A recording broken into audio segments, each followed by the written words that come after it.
He helped outline, plan, and coordinate Craven Community College's Job Readiness Boot Camp. Greg single-handedly wrote the Job Readiness Boot Camp curriculum. The program engaged and re-engaged underemployed and let me back up. The program engaged, there's too many employees in there. The program engaged and re-engaged underemployed and unemployed individuals in Craven County. As project manager of the Craven Pamlico Reentry Council, Greg was instrumental in writing a $250,000 grant to support the efforts of the council. His work in this area has galvanized the community to understand and help justice-involved individuals. Because of his actions, Greg has established the most successful reentry council in North Carolina. As a state level, Greg has engaged in leadership roles with the system office advisory committees, as well as extending himself personally to other outside of his primary responsibilities, but important to the community. He has served on the NCCCS HRD Advisory Committee, provided numerous training sessions at the NCCCAEA conference and the state CE Professional Development Group. Man, if you're not government, you don't know what the hell I'm saying. CE Professional Development Group, and as well as the Workforce Development Leadership Committee, which he serves as the System Office Advisory Resource in CE Programming.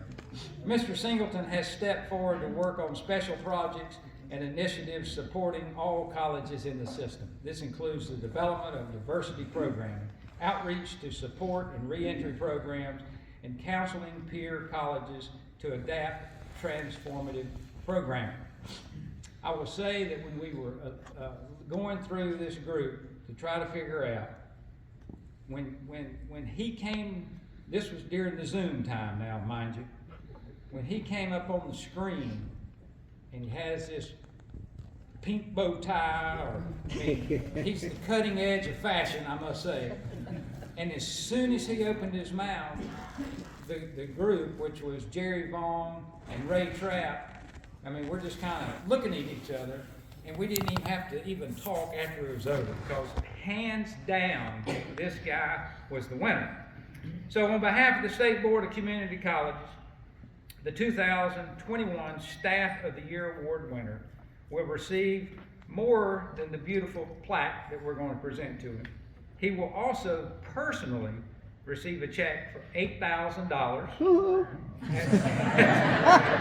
Was that you saying that? Oh, that was you. I thought it was. You're not getting the car. I thought it was your son. So $8,000. It's a $10,000 purse. $8,000 going to Mr. Singleton, as well as $2,000 to the Craven Community College Foundation. And that was the president. So please join me in welcoming to the lectern here, Mr. Greg Singleton.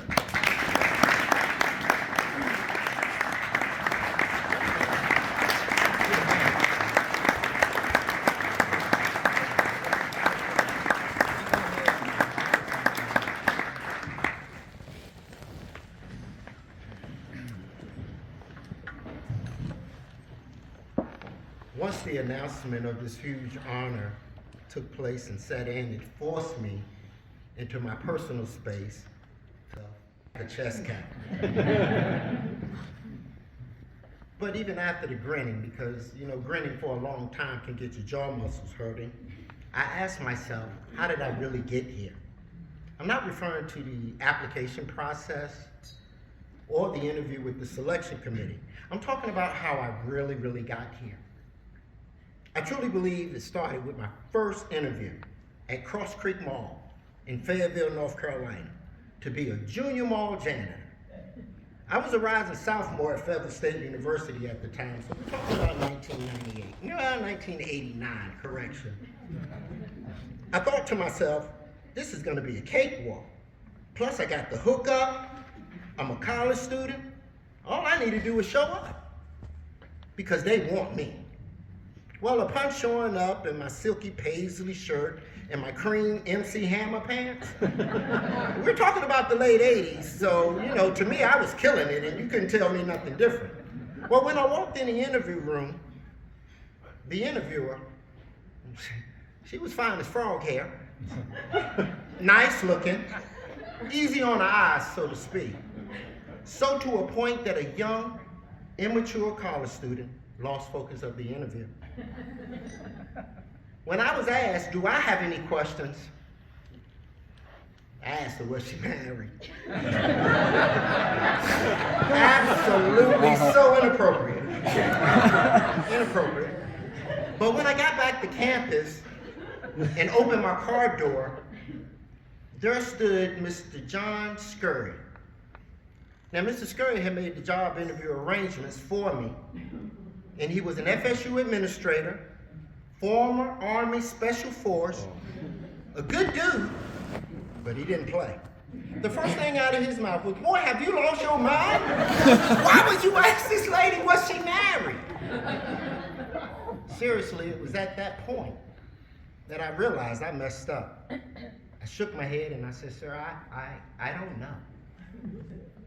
He started to lay down his verbal assassination when he stopped in mid-sentence and he asked me, have you ever been on an interview before?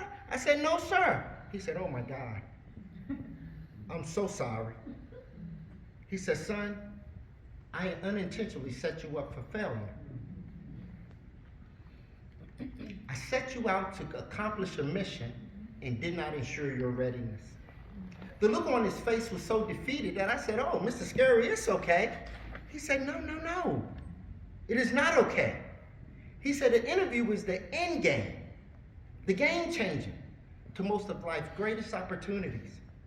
He stressed that the interview is the one single action that can open or close doors. He stated that the interview can change minds and hearts. And he said that it is his duty as an FSU administrator to ensure my readiness to compete in the workforce appropriately. Following, Mr. Scurry showed me how to interview. He showed me what to wear during an interview, not those MC Hammer pants. He taught me how to approach people, what to say during an interview, what not to say during an interview. He taught me, more importantly, to wait to be invited to sit instead of just sitting down. He said to me, now son, this is gonna open numerous doors for you, but I need you to do me a favor. I want you to show the skill set to others so that they may be successful also. How did I get here? After becoming a commissioned officer May 9th, 1992, I immediately upon graduating from Federal State University, being ranked in the top 10 nation percentile in Army officer candidates, to soon be crushed 2 months later with federal inmate number 139-28056 that came with the 5-year minimum mandatory sentence for a first-time nonviolent offender. Well, after serving that 5 years of incarceration, it was that skill set that Mr. Scurry taught me that was the one single most important thing to my integration back into normal society. It was not my degree. It was not the hookup. It was my ability to present myself appropriately. It wasn't until 2016 when I learned that this skill had a name and a curriculum.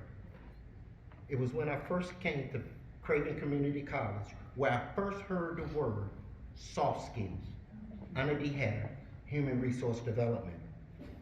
I am here for a lot of reasons, with so many people to thank. But I am truly here because of my obedience to Mr. Scurry, to be willing to share what I've learned with others. My obedience by ensuring that soft skills is implemented and incorporated in every teaching lesson that I have at Craven Community College, to ensure our students possess all the needed tools to properly compete for some of life's greatest opportunities.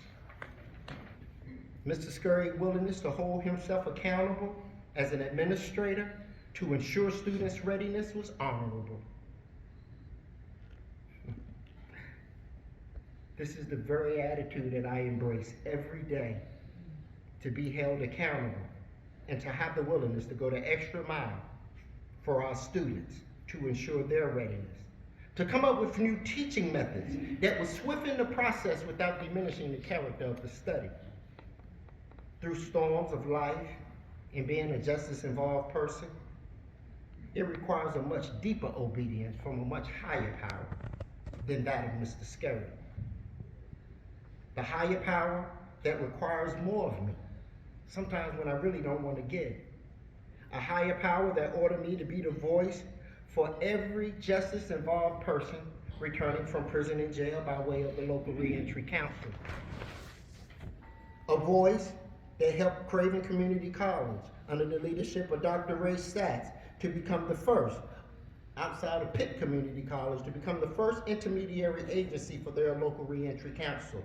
Why? Because education is the cure to poverty as well as the cure to the reduction of recidivism.